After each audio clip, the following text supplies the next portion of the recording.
సంగారెడ్డిలో తెలంగాణ ముదిరాజ్ మహాసభ రాష్ట్ర మహిళా అధ్యక్షురాలు మందుల వరలక్ష్మి ఆధ్వర్యంలో జి అనంతయ్య, సతీష్ ముదిరాజ్లతో కలిసి గోడపత్రికను ఆవిష్కరించారు. ఈ నెల 21వ తేదీన తెలంగాణ ముదిరాజ్ మహాసభ 11వ వార్షికోత్సవ వేడుకలు, ప్రపంచ మత్స్యకార దినోత్సవం పోస్టర్ ఆవిష్కరణ. సంగారెడ్డి జిల్లా కేంద్రంలో ముదిరాజ్ మహాసభ రాష్ట్ర మహిళా అధ్యక్షురాలు మందుల వరలక్ష్మి ఆధ్వర్యం జరిగిన గోడపత్రిక ఆవిష్కరణలో కార్యక్రమంలో జి అనంతయ్య, సతీష్ ముదిరాజ్, ఉపాధ్యక్షులు విజయ్, ప్రధాన కార్యదర్శి లావణ్య, జిల్లా ఉపాధ్యక్షులు చంద్రశేఖర్, పట్టణ అధ్యక్షులు జనార్దన్, కార్యదర్శి సుప్రియ, హరిప్రసాద్, సత్య, వెంకటేష్, పోచయ్య తదితరులు పాల్గొన్నారు.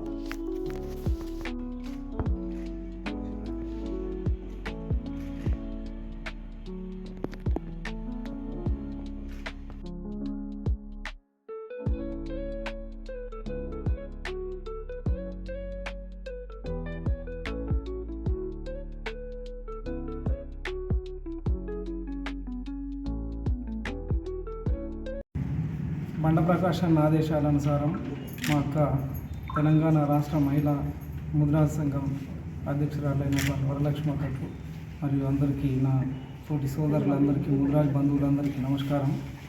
ఒకటే ప్రభుత్వాన్ని కోరడం ఏమిటిదంటే, బీసీలో ముద్రాజుల సంఖ్య చాలా ఉన్నది కాబట్టి ఆ ముద్రాజులకు సంఖ్య సరిపోను ఫండ్స్ కానీ, పదవులు కానీ, రాజకీయంగా, విద్యాపరంగా అన్ని విధాలా కూడా సరిసమానంగా మాకు కూడా చేయాలనే మా యొక్క మనవి ఖచ్చితంగా తీరుస్తారని ప్రభుత్వంలో మీరు మేనిఫెస్టోలో పెట్టిన విధంగా బీసీలను పైకి తీసుకొస్తామని చెప్పిళ్ళు కాబట్టి మత్స్య కార్యక్రమాల్లో కానీ దేంట్లో అయినా పదవులలో మాత్రం ఖచ్చితంగా మా యొక్క రిజర్వేషన్స్, మా యొక్క జనాభా ప్రకారం, మాకు జనాభా ప్రాతిపదికం ప్రకారం మాకు రిజర్వేషన్ కల్పించాలని కోరుచున్నాము. జై బండ ప్రకాశన్న నాయకత్వంలో ఈరోజు ముద్రాజ్ ఆవిష్కరణ దినోత్సవం జరుపుకోవడానికి క్యాలెండర్ ఆవిష్కరణ చేయడం చాలా గర్వకారంగా ఉంది.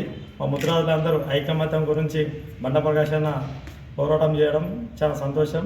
ఈరోజు సంగారెడ్డిలో ఆధ్వర్యంలో మన వరలక్ష్మి అక్క, మన ఇక్కడ వచ్చిన వాళ్ళందరూ మహిళలు కానీ, ఇక్కడ వచ్చిన పెద్దలు కానీ అందరికీ ధన్యవాదాలు చెప్పుకుంటూ మనం ఇక్కడ విజయవంతంగా ఈ క్యాలెండర్ ఆవిష్కరణ చేయడం జరుగుతుంది. ముద్రాజులందరూ కలిసికట్టుగా ఇట్లనే ముందుకు పోవాలి. మనం ఎంతనో మాకంత వచ్చేటట్టు మనం పోరాడాలి. బీసీలకు ఎంతైతే రిజర్వేషన్ కల్పిస్తారో ఆ బీసీలలో మా ముద్రా సంఖ్య కూడా ఎక్కువ ఉంది కాబట్టి మనం కూడా గుర్తించి మాకు కూడా అంత సంఖ్యలో మాకు ఎంత వస్తుందో అంత మాకు కల్పించాలని, రాజకీయంగా ముద్రాజులు వెంటబడ్డం, రాజకీయంగా ముందుకు రావాలని ముద్రాజులకు కూడా ప్రతి ఒక్కరి కోరుతున్నాం. జై ముద్రాజ్. గత ప్రభుత్వం ఉన్నప్పుడు, మన బీఆర్ఎస్ ప్రభుత్వం ఉన్నప్పుడు కేసీఆర్ గారి హయాంలో దాదాపు అన్ని కులాలను కూడా కేసీఆర్ గారు విస్మరించలేదు. అన్ని కులాలకు కూడా సమానంగా చూసారు. అదేవిధంగా మన ముద్రాజులకు కూడా చేపలు ఇవ్వడం కానీ, చేపలకు ఎంకరేజ్మెంట్ చేయడం కానీ, సబ్సిడీలు ఇవ్వడం కానీ, మన బైకులే కానీ, కార్లే కానీ, బీసీఎంలే కానీ, ముద్రాజులందరికీ కూడా చేపల సంఘాలకు కానీ ఎంత మంచిగా చేసారు అనేది మన అందరం కూడా చూసినాం. మరి ఈ ప్రభుత్వం వచ్చి చూస్తే బీసీ ఎజెండా అంటారు, బీసీలకు 42% రిజర్వేషన్లు అన్నారు మొన్నటి వరకు. మళ్ళీ ఈరోజు కొత్తగా వచ్చి ఏమంటారు అంటే బీసీలకు 42% రిజర్వేషన్ కాదు, అది చేయడానికి అవకాశం లేదు రాజ్యాంగబద్ధంగా, కాబట్టి మా పార్టీ నుంచి ఇస్తామంటారు. మీ ఓడిపోయే పార్టీల టికెట్లు ఎవరికి కావాలి? రాష్ట్ర మహిళా అధ్యక్షురాలని మరి బండా ప్రకాశ్ అన్న, రాష్ట్ర అధ్యక్షులైనటువంటి బండా ప్రకాశ్ అన్న ఆదేశానుసారం ఏదైతే తెలంగాణ ముదిరాజ్ మహాసభ ఏర్పాటు చేయడం జరిగిందో అది మరి 2014 నవంబర్ 21న ఆవిర్భావం జరిగింది. ఇప్పుడు ఈ నవంబర్ 21కు ఆవిర్భావ దినోత్సవం, అదేవిధంగా ప్రపంచ మత్స్య కార్మిక దినోత్సవం జరుపుకోవాల్సిన అవసరం ఉంది. అందుకు అనుగుణంగా మరి వాల్ పోస్టర్స్, అదేవిధంగా కరపత్రాలు రిలీజ్ చేయడం జరిగింది అన్న ఆదేశానుసారం. ముఖ్యంగా నవంబర్ 21న గ్రామాలలో, పట్టణాలలో, అదేవిధంగా మండలాలలో, జిల్లాల్లో, తెలంగాణ రాష్ట్ర వ్యాప్తంగా ప్రతి ముదిరాజ్ సోదరి మనులందరికీ విజ్ఞప్తి, బండ ప్రకాశన తరఫున, అదేవిధంగా మహిళా విభాగం తరఫున నా విజ్ఞప్తి కూడా జెండా పండుగ నిర్వహించుకోవాల్సిన అవసరం ఉంది. ప్రతి సంవత్సరం మన మహాసభ ఆవిర్భావం జరిగి 11 సంవత్సరాలు గడుస్తూ ఉంది.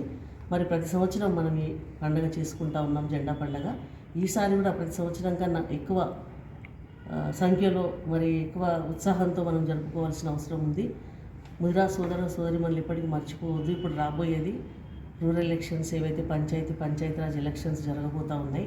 మరి ఈ పంచాయతీరాజ్ ఎలక్షన్స్లో మనం ఎంతో మన వాటా అంతా అని బీసీలు ఏ విధంగా పోరాటం చేస్తున్నారో అంతకన్నా దాంతో సమానంగా మనం కూడా మన ముదిరాజు బీసీలలో అత్యధిక సంఖ్య అయినటువంటి ముదిరాజులో మేము ఎక్కువ మంది ఉన్నాం.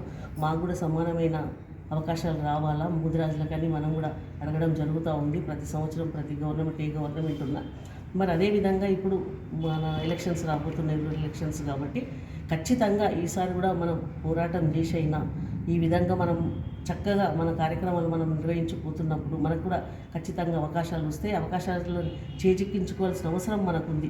అత్యధిక సంఖ్యలో మనం ఉన్నామని చెప్పుకోవడమే కాదు, ఆ అత్యధిక సంఖ్యను మనం రేపు రాబోయే సర్పంచ్లు అయితేనేమి, అది ఎంపీటీసీలు అయితేనేమి, ఎంపీపీలు అయితేనేమి, జెడ్పీటీసీలు అయితేనేమి, జిల్లా పరిషత్ చైర్మన్స్ అయితేనేమి, వీళ్ళందరినీ మనం గెలిపించుకోవాల్సిన అవసరం మనకుంది. కాబట్టి ఈ పండుగని మనం ఉత్సాహంగా చక్కగా ఘనంగా గ్రామాన జరుపుకోవాల్సిన అవసరం ఉందని అన్న ఆదేశం. ఆ విధంగా మనం ముందుకు పోదాం. ముఖ్యంగా ఇందులో మహిళలు కూడా మరి సంఖ్యలో ఏదైతే ముదిరాజ్ సంఖ్య ఉందో అందులో అయినా బీసీలలో ఎందులో చూసినా కూడా మరి అసలు ఈ మధ్య చూస్తున్నటువంటి లెక్కల ప్రకారం పురుషుల కన్నా మహిళలే ఆధిక్యం. అవనిలో సగభాగం, ఆకాశంలో సగభాగం మహిళలైనటువంటి మహిళలం మనం కూడా ఖచ్చితంగా అవకాశాలను చేజిక్కించుకోవాలా. ఆ గెలుపును మనం అందిపుచ్చుకోవాల్సిన అవసరం ఉంది.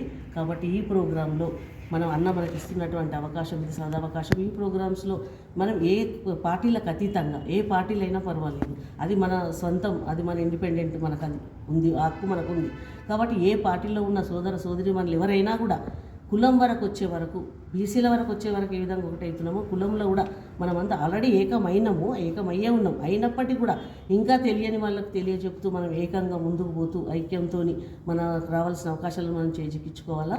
మనం గత 11 సంవత్సరాల్లో కూడా బండా ప్రకాష్ అన్న ఆదేశానుసారం ఆయన యొక్క కృషి ఫలితంతో మనం చాలా అవకాశాలను చేజిక్కించుకున్నాం. ఇప్పటికే ముఖ్యంగా చెప్పాలంటే చాలా ఉన్నాయి. 11 సంవత్సరాలు చెప్పాలంటే ఇప్పుడు సమయం సరిపోదు. ముఖ్యంగా అందులో ముదిరాజ్ భవనాలు ప్రతి జిల్లాలో కాన్స్టిట్యున్సీలలో మనం ముదిరాజ్ భవనాలు ఏర్పాటు చేసుకోవడమే కాకుండా హైదరాబాద్లో భాగ్యనగరంలో అత్యుత్తమమైనటువంటి కాస్ట్లీ ఏరియాలో కూడా మనం కోకాపేటలో మనం ముదిరాజ్ భవనాన్ని నిర్మించుకోబోతూ ఉన్నాం. ఆల్రెడీ శాంక్షన్ అయింది.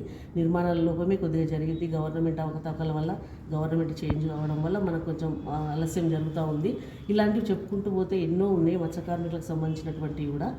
మరి అవన్నీ చెప్పడం కంటే కూడా మనం అవి 21st చెప్పుకుందాము. కావాల్సిన డిమాండ్స్ ఏమున్నాయో అవి ముఖ్యంగా మనం ఇప్పుడు అడగాల్సిన అవసరం ఉంది గవర్నమెంట్ని. ఇప్పుడు వచ్చినటువంటి గవర్నమెంట్ ఏదైతే ఉందో మరి కామారెడ్డి డిక్లరేషన్లో కానీ, అభయహస్తంలో కానీ వాళ్ళు ముదిరాజులకు సంబంధించి స్పెషల్గా చెప్పడం జరిగింది. మన కోసం మాట్లాడిన సీఎం గారు మరి మనకి ఇప్పుడు ఏం చేయడం లేదు. చేసింది ఏమన్నా ఉన్నదంటే అది ఒకటే ముదిరాజ్ కార్పొరేషన్. మరి ఆ ముదిరాజ్ కార్పొరేషన్ ఇచ్చి కూడా వాళ్ళకి శాంక్షన్ చేసింది 50 కోట్లే. మరి ఆ 50 కోట్లు కొత్తగా ఏర్పాటైనటువంటి ముదిరాజు కార్పొరేషన్కి దానికి కావాల్సిన ఖర్చులకు నిమిత్తం కూడా సరిపోలేదు అని అక్కడ లెక్కలు చెప్తా ఉన్నాయి. మరి అక్కడ ఎవరైతే చైర్మన్ గారు ఉన్నారో వాళ్ళు చెప్పడం జరిగింది.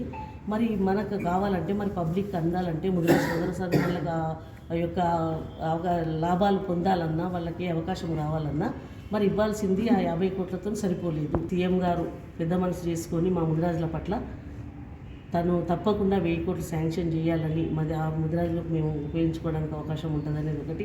బీసీ డి నుంచి ఏలకు రావాలని కొన్నేళ్ళు